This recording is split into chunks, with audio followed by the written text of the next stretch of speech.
Hi friends, ನಮಸ್ಕಾರ. NSK tech news Kannada YouTube channel ಸುಸ್ವಾಗತ.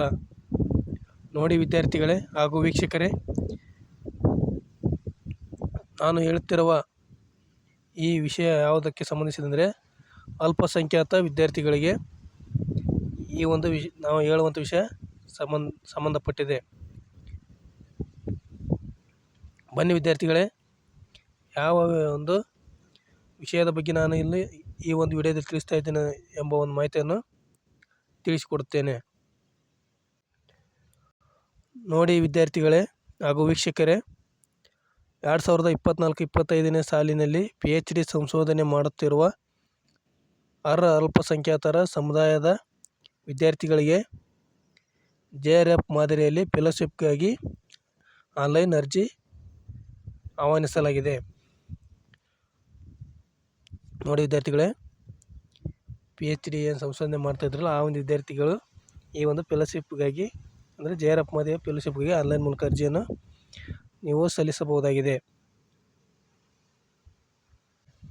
ಮತ್ತು ನೋಡಿ ವಿದ್ಯಾರ್ಥಿಗಳೇ, ಇನ್ನೊಂದು ವಿಷಯವನ್ನು ನಾನಿಲ್ಲಿ ತಿಳಿಸಿಕೊಡ್ತಾ ಇದ್ದೇನೆ. 2024-25ನೇ ಸಾಲಿನಲ್ಲಿ IITS, IIMS, IISc, NITS ಅಂದರೆ ಇತ್ಯಾದಿ ಉತ್ತೇಜನ ಯೋಜನೆಯಡಿ ಅಲ್ಪಸಂಖ್ಯಾತರ ವಿದ್ಯಾರ್ಥಿಗಳಿಗೆ ಪ್ರೋತ್ಸಾಹಧನಕ್ಕಾಗಿ ಆನ್ಲೈನ್ ಮೂಲಕ ಅರ್ಜಿಯನ್ನು ಆಹ್ವಾನಿಸಲಾಗಿದೆ.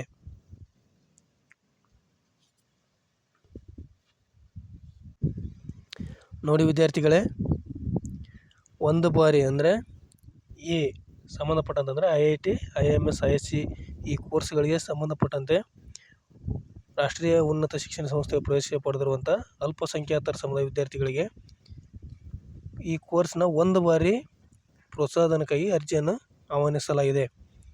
ಈ ಒಂದು ಅರ್ಜಿ ಸಲ್ಲಿಸಲು ಕೊನೆಯ ದಿನಾಂಕ 31/8/2024 ಆಗಿದೆ. ಆದ್ದರಿಂದ ವಿದ್ಯಾರ್ಥಿಗಳು ಈ ದಿನಾಂಕದ ಮುನ್ನ ಅರ್ಜಿಯನ್ನು ಸಲ್ಲಿಸಬೇಕು. ನೋಡಿ ವಿದ್ಯಾರ್ಥಿಗಳೇ, ಮುಸ್ಲಿಮ್ಸ್, ಕ್ರಿಶ್ಚಿಯನ್, ಜೈನ, ಬೌದ್ಧ, ಸಿಖ್, ಪಾರ್ಸಿ ಅಂತೇಳಿ ಅಂದರೆ ಮೈನಾರಿಟಿ ಸ್ಟೂಡೆಂಟ್ ಈ ಎಲ್ಲ ಸಂಬಂಧಪಟ್ಟಂಥ ವಿದ್ಯಾರ್ಥಿಗಳು ಮೈನಾರಿಟಿ ವಿದ್ಯಾರ್ಥಿಗಳು ನೋಡಿ ಇಲ್ಲಿ ಎಲಿಜಿಬಿಲಿಟಿ ಏನೇನಿದ್ದಾವಪ್ಪ ಅಂದರೆ ವಿದ್ಯಾರ್ಥಿಗಳು ಕರ್ನಾಟಕ ರಾಜ್ಯದ ನಿವಾಸಿಯಾಗಿರಬೇಕು. ಅಲ್ಪಸಂಖ್ಯಾತ ಸಮುದಾಯದಂದರೆ ಮುಸ್ಲಿಮ್ಸ್, ಕ್ರಿಶ್ಚಿಯನ್, ಜೈನ, ಬೌದ್ಧ, ಸಿಖ್, ಪಾರ್ಸಿ ಜನಾಂಗಕ್ಕೆ ಸೇರಿದವರಾಗಿರಬೇಕು. ಕೋರ್ಸು ಪೂರ್ಣಾವಧಿ ಅಂದರೆ ಇಂದಿನ ವರ್ಷ ಪೂರ್ಣಾವಧಿ ಆಗಿರಬೇಕು. ಅನಂತರ ಇಂದಿನ ವರ್ಷದ ಪರೀಕ್ಷೆಯಲ್ಲಿ ಅನುತ್ತೀರ್ಣರಾದ ಅಥವಾ ಬ್ಯಾಕ್ಲಾಗ್ ವಿದ್ಯಾರ್ಥಿಗಳಿಗೆ ಈ ಪ್ರೋತ್ಸಾಹಧನ ಪಡೆಯಲು ಅವಕಾಶ. ಅಂದರೆ ಬ್ಯಾಕ್ ಏನಾದರೂ ಇದ್ದರೆ ಅಂದರೆ ಬ್ಯಾಕ್ ಆಗಿದ್ದರೆ ಈ ಒಂದು ಪ್ರೋತ್ಸಾಹಧನ ಪಡೆಯಲು ಅರ್ಹರಾಗಿರುವುದಿಲ್ಲ. ಅಂದರೆ ಎಲ್ಲ ಒಂದು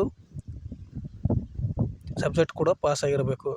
ವಿದ್ಯಾರ್ಥಿ ಕುಟುಂಬದ ಒಟ್ಟು ವಾರ್ಷಿಕ ಅಂದರೆ ಇನ್ಕಮ್ ಎಷ್ಟಿರಬೇಕಪ್ಪ ಅಂದರೆ 8 ಲಕ್ಷ ಮೀರಿರಬಾರದು. ನೋಡಿ ವಿದ್ಯಾರ್ಥಿಗಳೇ, ಅರ್ಜಿದಾರರು ಈ ಒಂದು ಅಂದರೆ ಆನ್ಲೈನ್ ಮೂಲಕ ಅರ್ಜಿ ಸಲ್ಲಿಸಬಹುದಾಗಿರುತ್ತದೆ. ನೋಡಿ ವಿದ್ಯಾರ್ಥಿಗಳೇ, ಅರ್ಜಿ ಸಲ್ಲಿಸಲು ಇಲ್ಲಿ ಕ್ಲಿಕ್ ಮಾಡಿ ಅಂತ ಏನು ಕಾಣಿಸ್ತಾ ಇದೆಯಲ್ಲ ಅಲ್ಲಿ ಕ್ಲಿಕ್ ಮಾಡಬೇಕು. ಕ್ಲಿಕ್ ಮಾಡಿದ ನಂತರ ಇಲ್ಲಿ ಸೇವಾಸಿಂಧು ವೆಬ್ಸೈಟ್ ಓಪನ್ ಆಗುತ್ತೆ. ಸೇವಾಸಿಂಧು ಈ ಒಂದು ಪೋರ್ಟಲ್ ಮೂಲಕ ನೀವು ಈ ಒಂದು ಪ್ರೋತ್ಸಾಹಧನಕ್ಕೆ ಅರ್ಜಿಯನ್ನು ಸಲ್ಲಿಸಬಹುದಾಗಿದೆ. Thank you for watching this video. ಈ ಒಂದು ವಿಡಿಯೋವನ್ನು ನೋಡಿದ್ದಕ್ಕೆ ಧನ್ಯವಾದಗಳು. ಈ ನಮ್ಮ NSK ಟೆಕ್ ನ್ಯೂಸ್ ಯೂಟ್ಯೂಬ್ ಚಾನಲನ್ನು ಸಬ್ಸ್ಕ್ರೈಬ್ ಮಾಡಿ ಹಾಗೂ ಇತರರಿಗೂ ಈ ವಿಡಿಯೋವನ್ನು ಶೇರ್ ಮಾಡಿ. ಇನ್ನೂ ಹೆಚ್ಚಿನ ಮಾಹಿತಿಗಾಗಿ ನಮ್ಮ ಚಾನಲನ್ನು ವೀಕ್ಷಣೆ ಮಾಡ್ತಾಯಿರಿ.